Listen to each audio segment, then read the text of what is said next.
One of the main things I look for in an application to the course is a genuine enthusiasm for teaching. And I suppose that starts with the personal statement. And the personal statement is your opportunity to shine and show that enthusiasm for teaching. The main three things that I would like to see in a personal statement is an understanding of what the profession is, and then an understanding of what our course is and what it entails. And the final thing is just a showcasing of the qualities that are needed to do the job. It's really important that the personal statement really showcases all those qualities, because they're just the sound bites that we're going to tease apart, and you're going to have things to talk about when we interview you.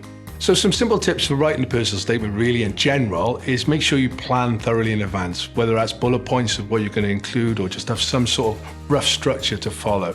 Secondly, make sure you give yourself plenty of time, so that if you're writing it and you need to include more things as time goes on, you've got the time to include that. And the final thing really is to make sure you've read it yourself, but also you've got a critical friend to put fresh eyes on it so they can read through it for you to make sure it makes sense. So we've got lots of great stuff to talk about at the interview. If you're unsure how to begin your personal statement, please come along and visit us at one of our open days. There you get the opportunity to meet one of the course team who can give you some advice.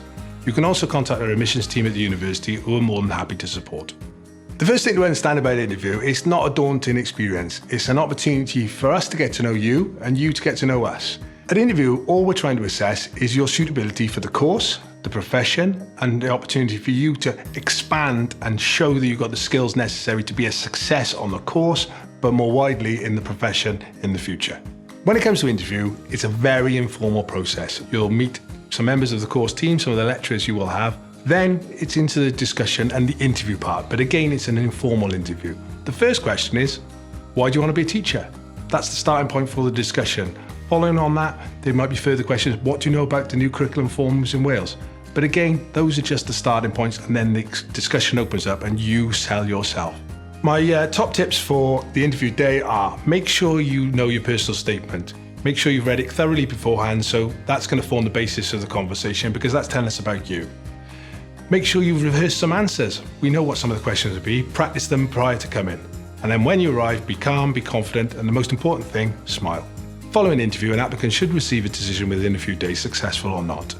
So keep checking those emails from the University of South Wales.